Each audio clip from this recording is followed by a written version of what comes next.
You are listening to the Porn Studio Podcast. It's it's an adult thing. Now, here's your host, JJ Riot.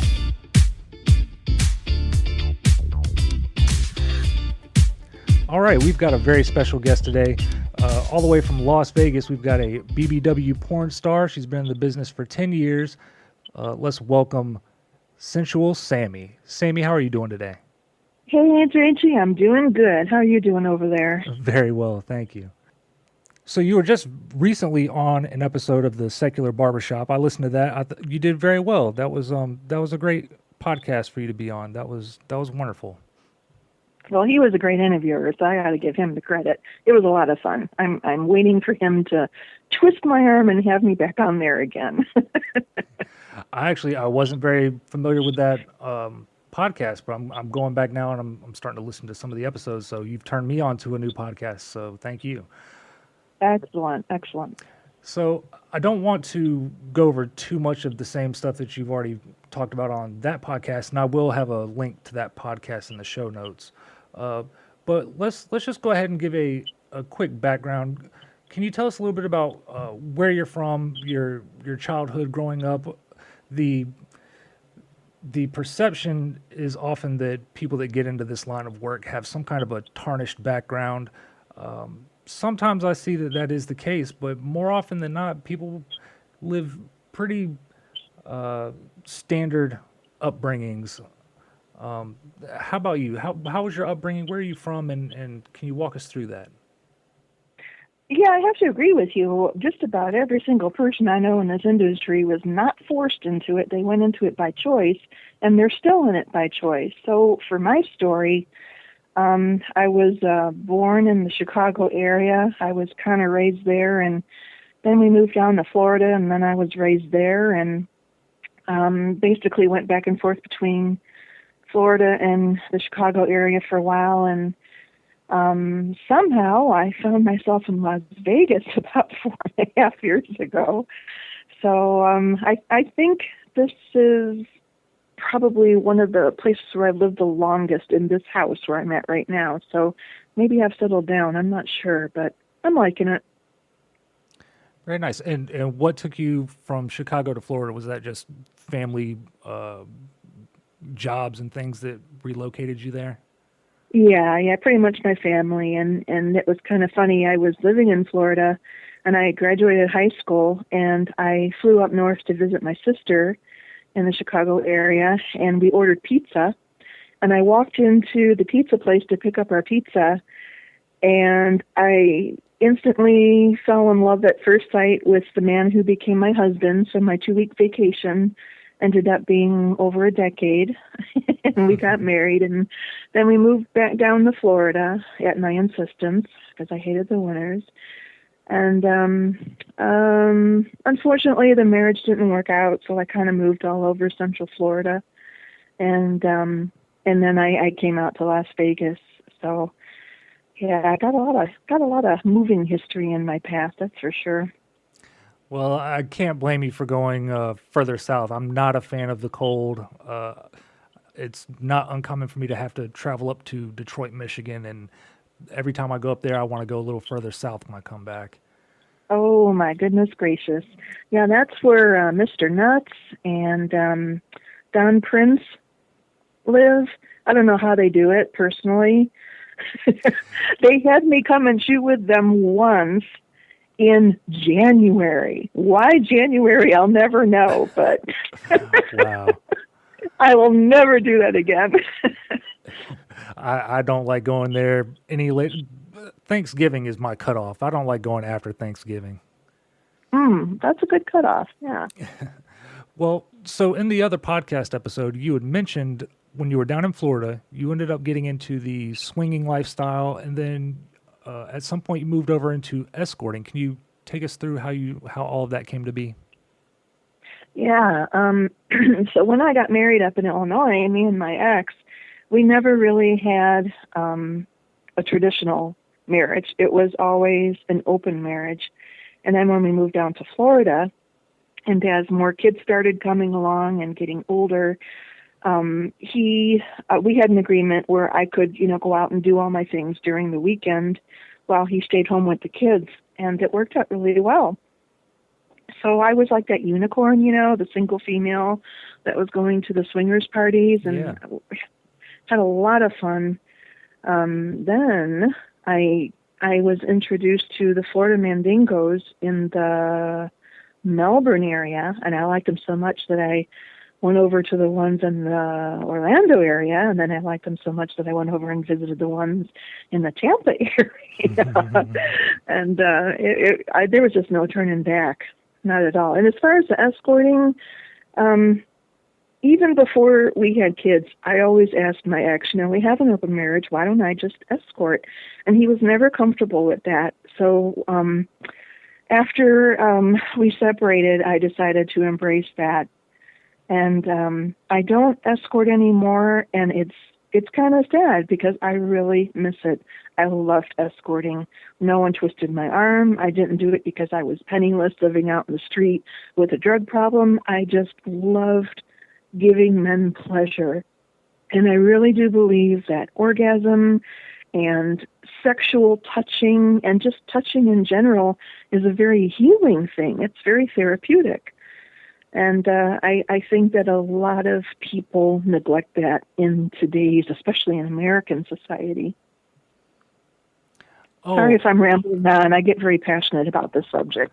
No, I was going to say, are you kidding me? Somebody does sex work that doesn't have a drug problem? What? Right. That is definitely one of the big misconceptions. It does happen, but I've heard plenty of stories where that's just not the case. I take it you've definitely done more than just your own website stuff and clips for sale. You've shot with some of the bigger names and whatnot. So, I guess, is that fair to say you've shot with bigger production companies and that's, you made a lot of connections there? Well, no, actually, I'm pretty much still in the amateur niche, and in fact, when I first joined Southern Charms, I want to say that was maybe 10 years ago. Southern Charms was a lot different back then. We were more of like an online family, and I got to meet and network with people all throughout the Central Florida area, and I think one of the first people that I met through Southern Charms was a couple. And it was kind of funny because I had a friend living with me. He was kind of down on his luck, and he needed a place to stay. So he was sleeping on my couch, and I said, look, I got to go meet this couple from Southern Charms. I'm really not sure about this. Why don't you come with me? And that way you're my out. If there's anything I feel uncomfortable about, I can I'll just give you like a stay for it, and you say, oh, Sammie, guess what? We have an emergency, and you got to take me back home. And I'm like, and he's like, okay, great idea. So I go to the hotel with him, and the door opens, and I see this very, very handsome man and his lovely wife, and they invite me in, and I just felt an instant connection with them. I mean, it was just instant, like the connection that I felt with my ex-husband when I walked into the pizza parlor. And my friend Mikey, he looked at me, and I looked at him, and I said, okay, Mike, you can go now. And he said, Sammie, we just got here. Are you sure? And I'm like, yeah, go away. Go, bye. Mm-hmm. And we still laugh about that to this day. And so to make a long story short, years later, I ended up living with them. And we were living in a polyamorous relationship. I was very attracted to her, and I was very attracted to him, and it was like a three-way poly thing. And that wasn't always the case. I had tried poly before with a female and a male, and she was not bisexual, so I guess you would call it like a V, where the guy is involved with both women, but it's not like a triangle. Right. And I really wanted to be in a triangle because I am bi. And it worked out. At first it worked out very, very well, but then life took over. They came into some very, very tough financial times, and it wore on their marriage, and it also wore on our poly relationship, and we all broke up and went our 3 separate ways, and it still breaks my heart to this day. I'm still hoping that someday I will find that perfect poly relationship. It was just such a wonderful, safe, secure, loving, gratifying feeling when it was working out. Have you made attempts or come close to finding a poly relationship, or are you currently still trying to build a poly relationship? No, I kind of put everything on the back burner right now. I got a lot going on, and I don't feel that it's right to look for a relationship when I don't have much to bring to the table, if that makes any sense. Absolutely. Yeah, I feel like before you get into a relationship, you should be emotionally, mentally, physically, financially, spiritually, not perfect, but at least, like I said, have something to bring to the table. And right now, that's just not the case with me. I've just got too much going on that I'm working on myself. I have no experience in poly, but it's been on my radar for almost 5 years, maybe a little over 5 years. It's definitely something that I'm very interested in. I just haven't been presented with the right circumstances. But one thing that I understand about poly is, kind of the opposite of what you're saying right now, bringing something to the table. If everyone does have something at the table, that support group ends up being a wonderful thing. And I like to think of it like the roller coaster of life, and you have the highs and the lows. The lows can get evenly distributed and not be as low, and then the highs get multiplied and go as high as you would like. So from what I understand, it's a lot of work to get the relationship working, to get everyone on the same page. But once it's working, it's a phenomenal thing, and it's a great support group with each other. But as you're saying, it could actually work the opposite way. If someone's not pulling their weight or bringing something to the table, then you would essentially be dragging the whole group down.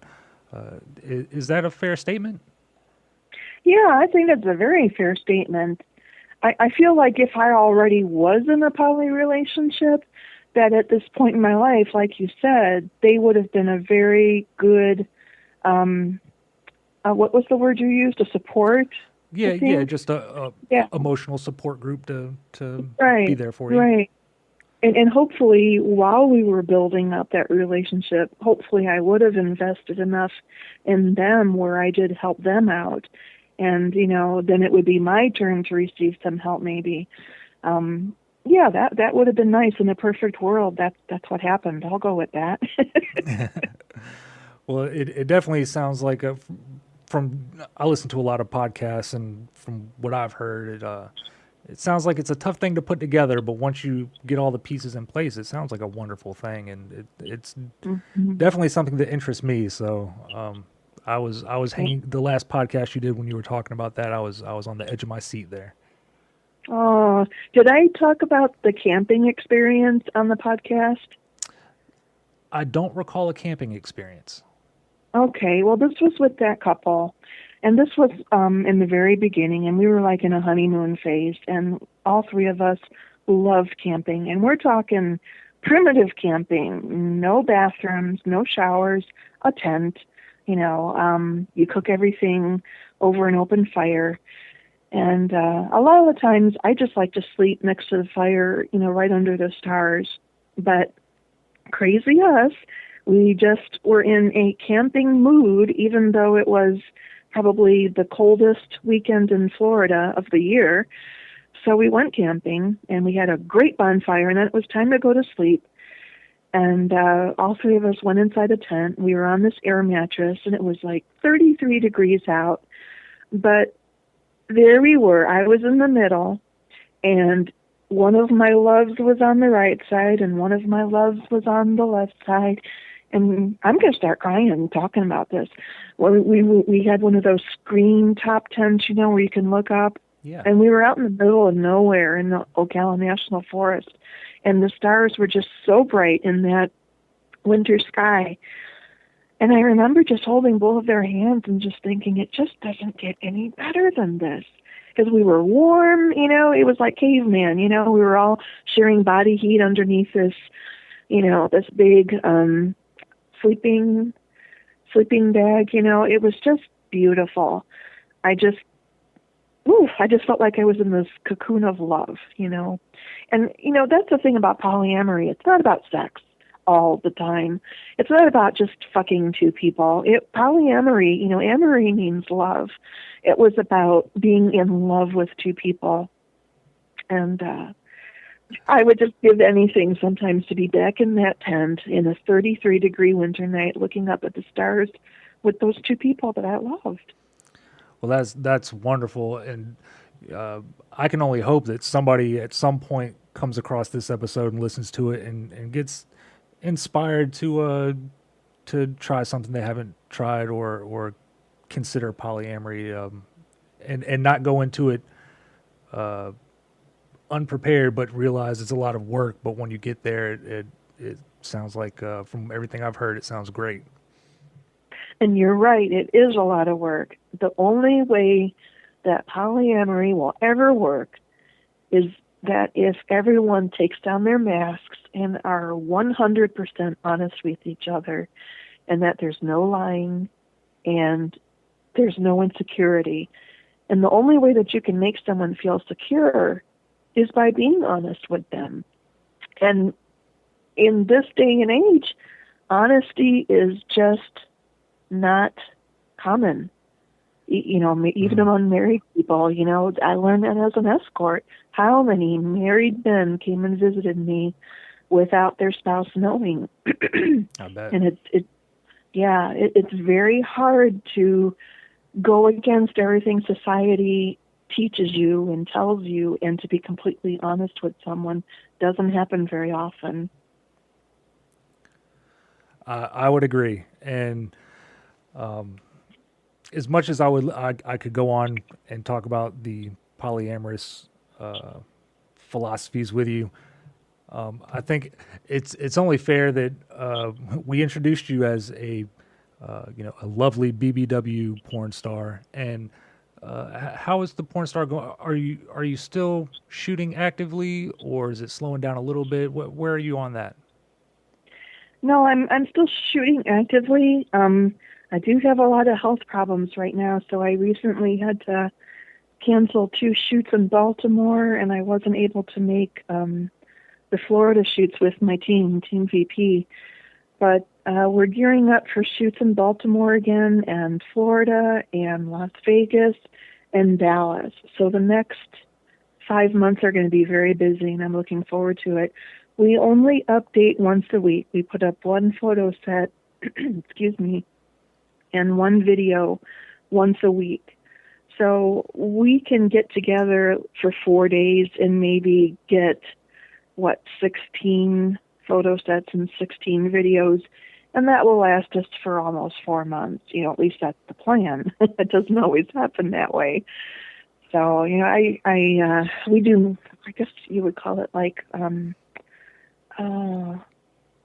what's that thing where you really go all out and do something really, really quick and get her done? Yeah, batching maybe.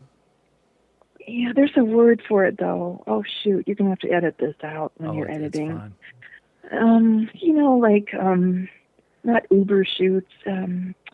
Shoot, there's a word for it. Darn it, just escaping my mind.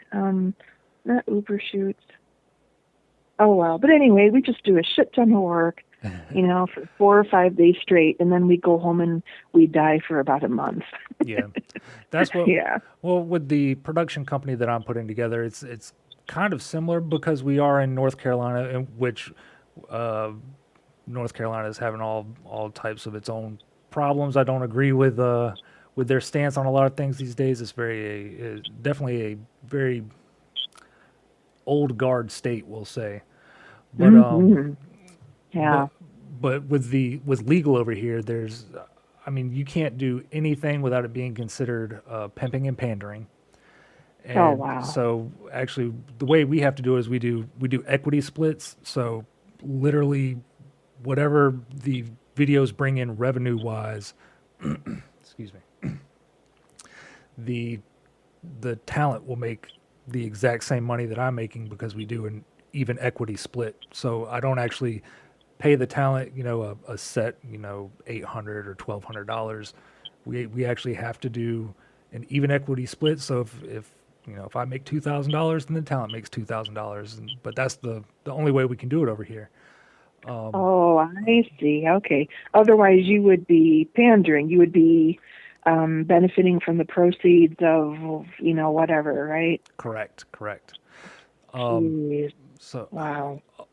but that's essentially the batching of shoots. That's the way we have to do it. We only right now with our next shoots that we have kind of on the books. I'm hoping to get everything done in 2 days, and so that's we do 2 videos a week.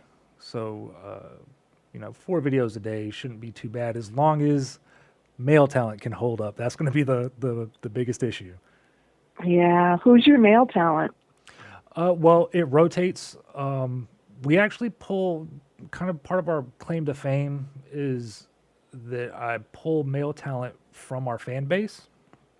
Oh, cool. Very cool. But there is a big process to it because I tell our fans in our email newsletters and everything all the time is every guy wants to do it and 90% of them fail. So yes. So there's a big process. Now we're considering ourselves reality shooting. So I do try to hide as much as possible and not be something that the talent has to think about so much. But even still, it's very hard for males to perform in this industry, period. So it is. And, I've had people sitting in my house saying, I swing all the time. I do this, I can do that. And I can come 5 times in the night and it won't be a problem. So, me and Gene, my videographer, we'll break out the camera and we'll start getting ready. And, Mr. Happy does not want to come out and play no matter what we do. Mr. Happy is not happy with that camera in front of him. Yeah. I think the next shoot that I'm planning on doing, if it lines up right, it's someone that I've shot solo work with before, a female, but she went down to Florida to do a shoot for a former porn star, and I guess while there he became a bit enamored with her, so he's kind of following her around and they're shooting as a couple right now, so that might be my next shoot is that couple. So I think they already have a history of working well together, so I don't think there'll be any performance issues there. Oh, that's wonderful. Yeah, that should work out really well. Well, yay. Well, Sammie, it was lovely talking to you. I don't want to take up any more of your time. Can you please tell our listeners how they can go about finding you? Where can we follow along with you? Oh, thank you. Well, my biggest website is sensualsammie.com. And I do have some clips for sale stores. I believe if you search for Sammie's Big Time Interracial on clips for sale, that's my biggest selling store there. I do have some old stores that if you really want to get down to, in fact, those people that I was talking about in the polyamory relationship, they're in those shoots. I'm sorry, I'm rambling again. And my You're good. And my Twitter is Sammie, Sammie, and then S is in Sam, C is in Charlie 2. No, that does not stand for South Carolina. That stands for Southern Charms, which is what we did back in the day when we started Southern Charms, is we put which server we were on.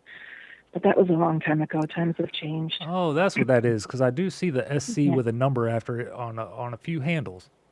Yeah. Most of them have changed their name, as times went on. But I guess I'm old school, I just keep it as it is. Nothing wrong with that. Thanks for having me, JJ. It was fun chatting with you, and I really wish you the best of luck in all your endeavors. All right. Thank you so much. Okay. All Bye-bye. right, bye.